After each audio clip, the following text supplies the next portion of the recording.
Greetings again, everybody. Welcome back to Dark Souls 2. This time around we're going to go down the final path that we have not started exploring yet. It is of course down that pit. But first let's talk to Marlin because, well, I thought we had the third stage of his quest line unlocked, but he's still sitting there instead of that other place, which means nope, still second level. So we have to buy a total of 10,000 or 15,000 souls worth of stuff from him, but yeah, we should be able to do that right now. We purchased, after all, the Elite Knight set before, and this should definitely do it. Thanks very much. Do come again. Now before we actually go down, one final bit of important business to take care of. Those fucking statues. We will soon learn why I hate those. Not in this video though. And we could buy a better ladder, but this will suffice for now. And yeah, the location of the camera dictates when the music starts playing.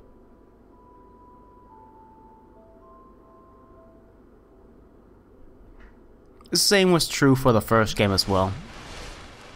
And yeah, we could buy better ladders from Gilligan to skip this entire next area we're gonna go through, but if I'm gonna go through it anyway, I might as well take the cheapest ladder and grab the items on the way down.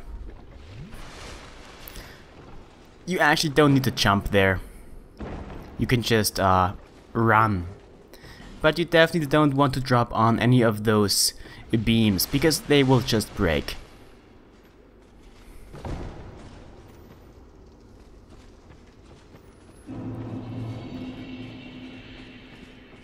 And by going through that next little cave area, which is marked by this odd looking rock, we actually enter a Covenant area.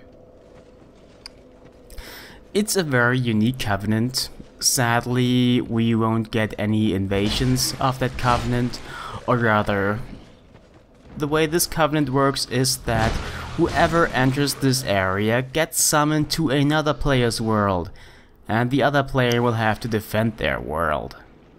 They're supposed to have the home field advantage, but in this area it's kind of a joke.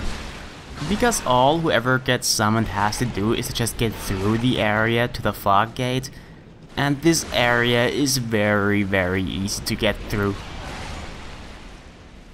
Now I did say that we're not gonna get invaded / going to invade here, but this isn't because I'm playing offline. It's quite simply because no one wants to play here anymore. Otherwise I'd be thrilled to just get summoned here and engage some guy who's trying to defend this place in a duel. Now there's a little more to than just fighting people here. You might have noticed that we just ran over a Pharros contraption in the ground. There's plenty more in this area. Some of them just unlock paths, but most of them actually unlock traps, like acid or hell. One even just starts to make water power from the ceiling, which will make it possible to just use lightning for a quick kill. But this is the only Pharros contraption that you might want to actually use, aside from the other one which unlocks the other end of this path. We're not gonna do that though, we're just gonna go through here, grab the treasure and then leave again. And whether you actually want to grab what's in here or not is the only deciding factor on whether or not you actually open this up. It will cost you one Pharros Lockstone. On the bright side though, if you were to get summoned by another player here, you would be able to get a Pharros Lockstone for just killing him. On the other hand, if they kill you, they get a rat tail. And the Pharros Lockstone too, I think, but I'm not 100% sure anymore.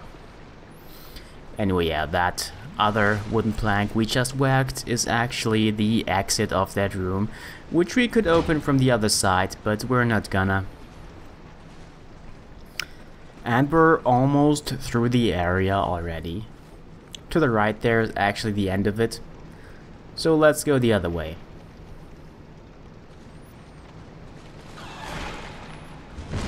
And yeah, as you can see, there's plenty of Pharros contraptions here. They will all trigger some form of trap meant to hinder the player that is being summoned. But especially in this direction, it's not really worth it, if only because, well, the other player isn't going to actually come here. He's gonna go to the fog gate, which is located right before the next bonfire, which is pretty close, but in the other direction. And yeah, once you grab that item and leave again, those rats will actually come after you. This is a thing that's in this area a lot in general. Most of the enemies will not just attack you right away. They will first have to crawl out of a little hole. Sometimes it's triggered by moving in a certain way or not. And that's basically the reason why it's really easy to sprint through that area if you only know the way, or if you accidentally find the right way. And right here, this would be the fog gate, before that bonfire, which would make us win if we were to be summoned by another player here. If we were offline, a black phantom called Roy the Explorer would show up before the fog gate and hinder us. He's good for farming all stones in New Game Plus. But now we have ourselves a boss fight at our hands. And were it not for the music and the fog gates preventing us from leaving the room again, you'd be forgiven for thinking that this was just one room with a lot of rats. There aren't an infinite amount of rats, but there's very many. You can eventually exhaust them all, but there's no reason for you to actually do this. Right now we don't have a boss health bar, but as soon as we kill 10 rats, the actual boss will appear, as well with the health bar of the actual boss. The actual boss, by the way, is not very strong on its own because he's accompanied by 10,000 rats. Or a couple hundred at least, or 100. I'm not sure how many there are, but still, as I said, there's no real reason for you to exhaust them all. Just kill a few of them as quickly as you can and then fight the boss. If you can find it. Because, well, we're gonna see once the actual boss appears. On the New Game Plus, or if you have AoE spells, they might become really useful here. If you have the guts to just stand in the middle of a couple of the rats and murder them with, say, a firestorm or what's it called? That lightning thing? Yeah, that one. Or maybe even with Emit Force, which does have a very slight AoE effect to it, but then again, so does Lightning Spear. So overall, it's better to just find a way to kill one rat with one hit very easily. And now look at that, Royal Rat Vanguard. It is that one, that's the rat we're looking for. This is the boss. You can tell it apart because it has a mohawk of some sort. It has some additional fur on its back. In general, it is best to stay locked onto it once you find it, but you should still look around for other rats because it can get pretty difficult if you don't murder any of the other rats.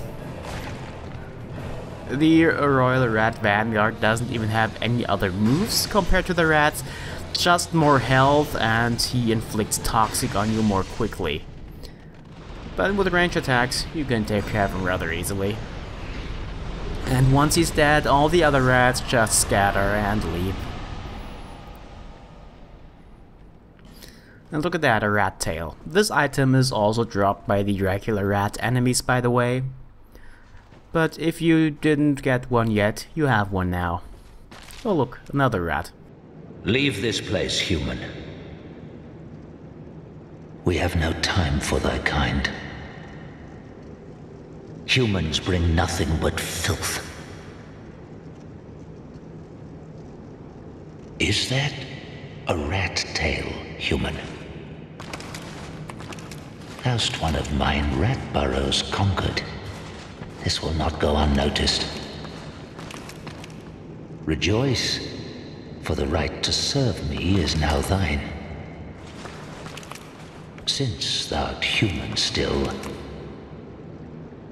permit me ask, wilt thou thy human soul surrender and pledge thyself to me?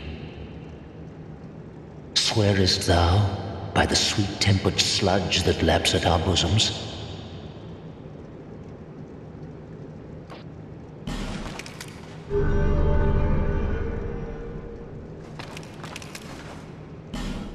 Thou hast the eyes of one who perceiveth true beauty. Human, thou mayst serve. Take this ring. It was forged by a human who was once among us. The ring draws to thee those who would defile our burrow. Wear the ring whenever thou'rt near, and destroy those who would dare provoke our ire. I will grant unto thee all thou shouldst so desire. I prithee serve with a true rat's honor. Speak thy mind, servant. So our new rat buddy sells something rather important. Dung pie. It is an item used to, well, it's poop. You throw it at enemies, it inflicts toxic. My servant, tell me the way of things.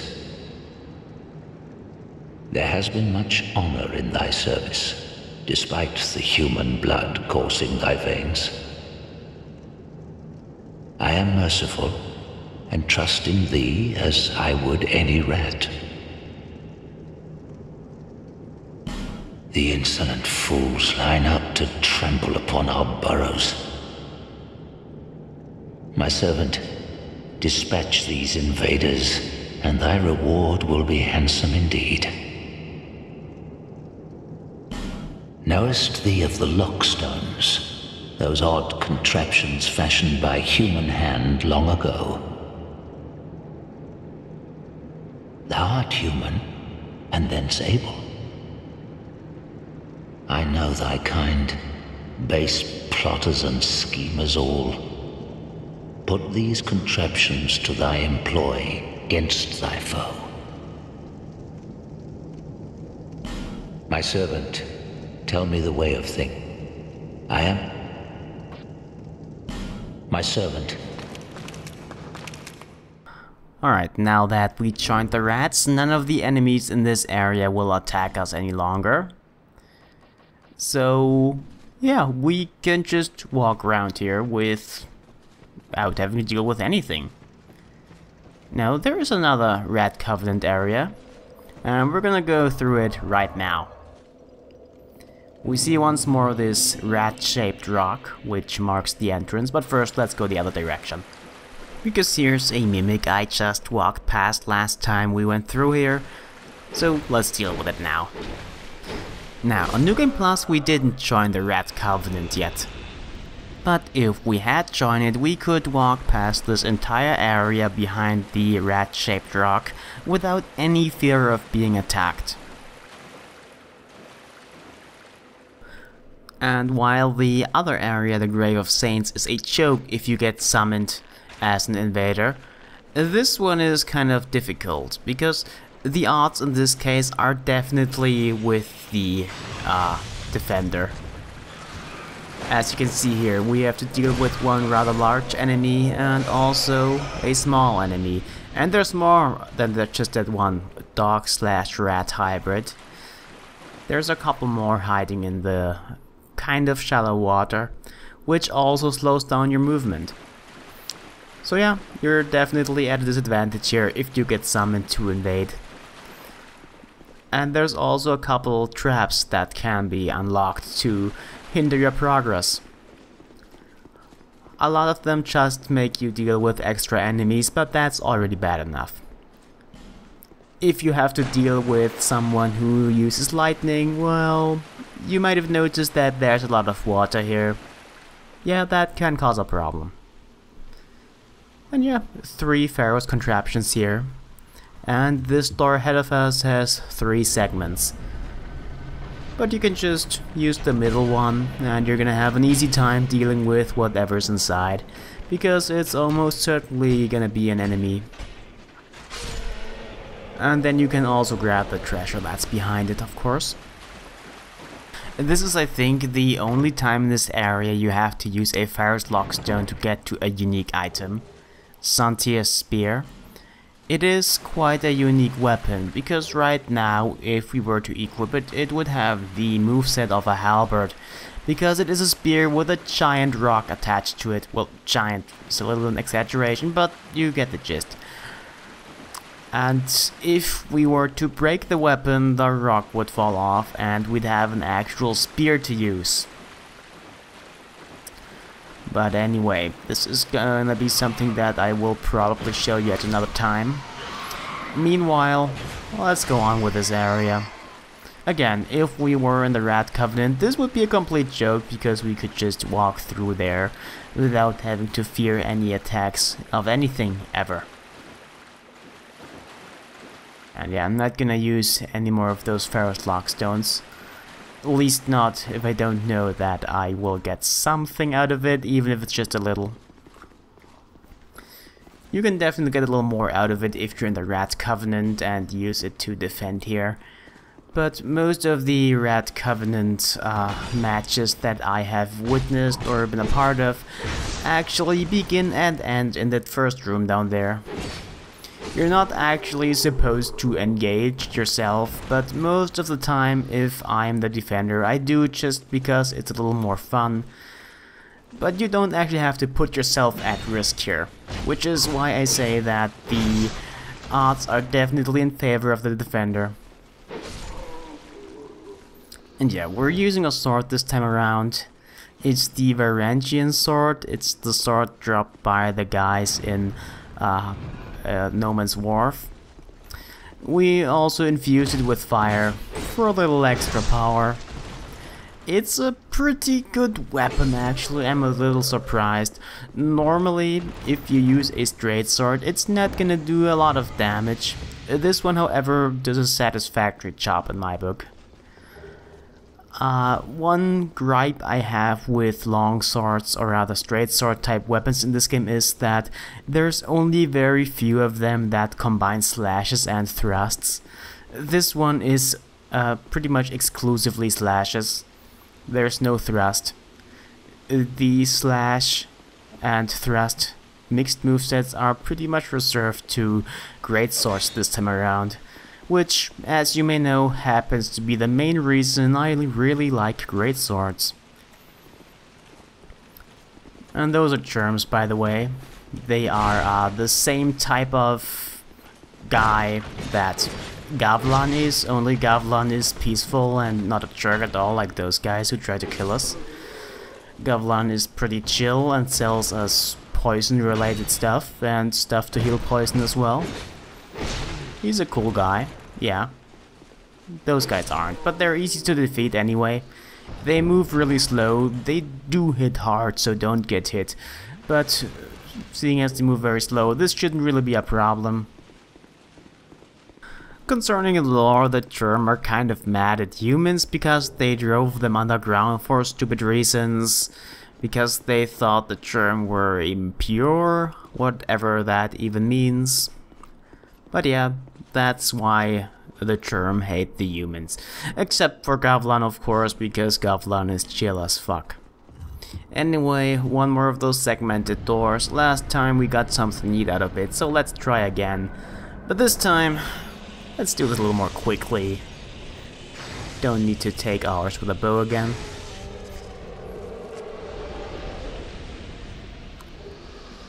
And we get a soul. Cool. That's not worth it at all. So let's ignore Pharros contraptions from now on, in this area at least, of course. Pharros contraptions only really trigger traps in this area and in the Grave of Saints. And I think there's a few isolated incidents where they do. sometimes only under special circumstances, for instance in Earthen Peak. If you don't destroy the windmill blades, one of them will actually spawn poison instead of healing water. And in the later area we will have a little trouble with maybe one of them, who knows. But that hasn't happened yet. Now let's go through that fog gate and actually deal with what I presume is a boss. Much like the other boss in the Rat Covenant area, we don't see a health bar immediately. And had I not, rushed towards the enemies here right away, I could have caught a glimpse of the boss by just looking up. As soon as we engage those rats, the boss will actually aggro, and holy shit, there it is.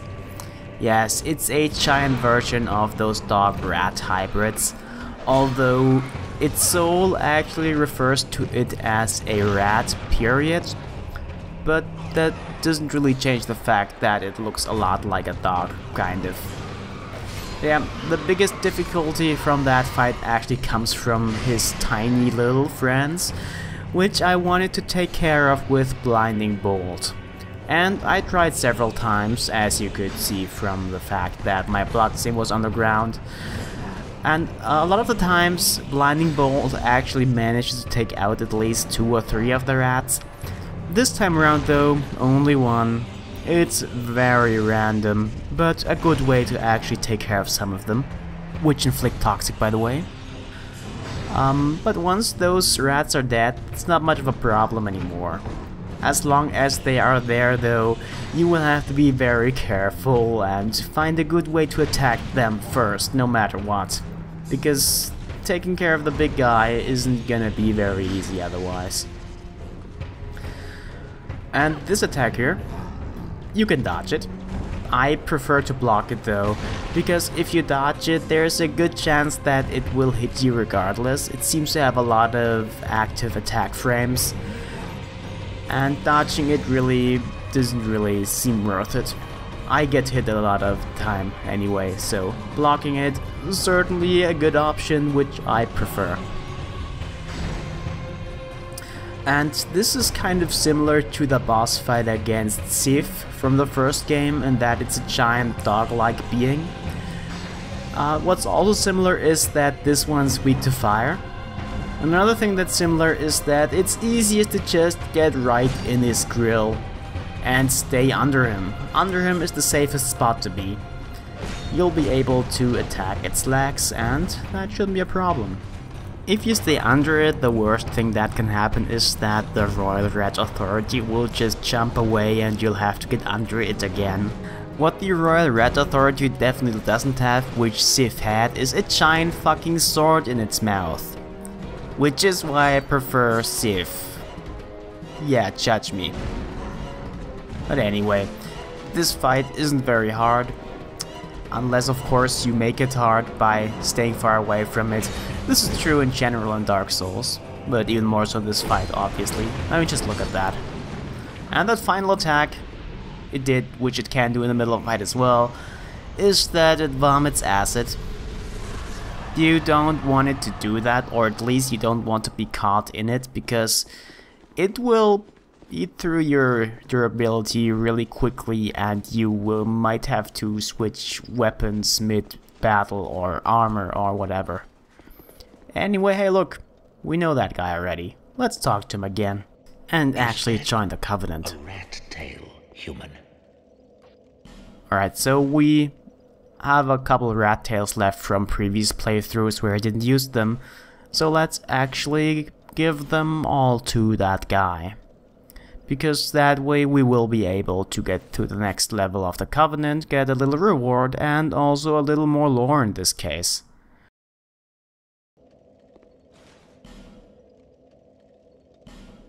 I am aware of thine accomplishments, and they are not few. Long ago, I struck an accord with a human chieftain. 'Twas agreed humans would rule the lands lapped by the sun's rays, and rats all that was below. But humans are liars all, schemers and cheats. Thou art from a different cloth cut, Do not disappoint me.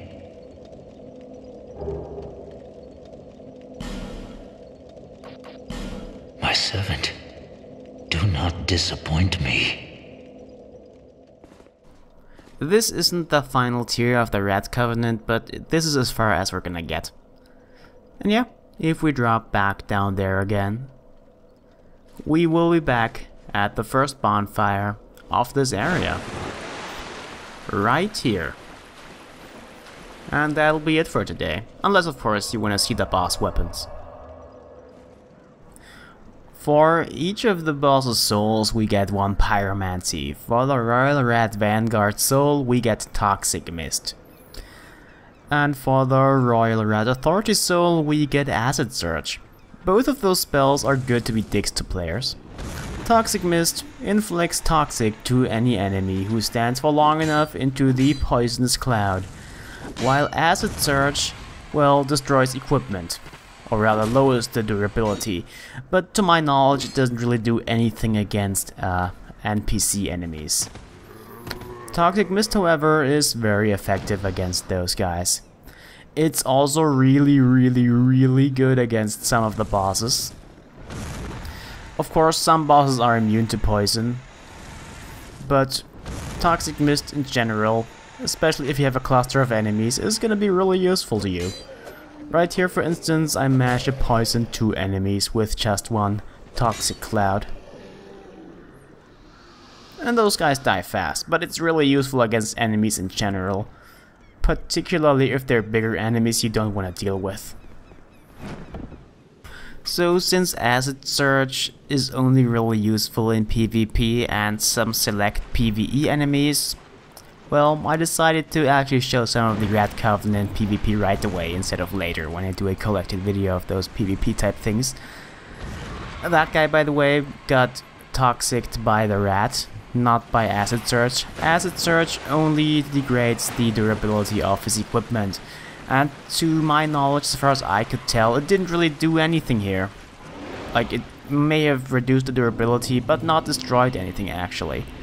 But if you manage to destroy equipment, well, the guy's gonna hate you. Hate you hard. And that same guy, by the way, actually completely wrecked me in a second attempt. Well, not completely, but if you manage to defeat me while you're being chased by another enemy, and I have spells and everything at my advantage and stuff like that, well, you're pretty good. But now I hope you enjoyed this episode, and I do hope to see you again next time. For now though, I will just leave you with my crushing defeat.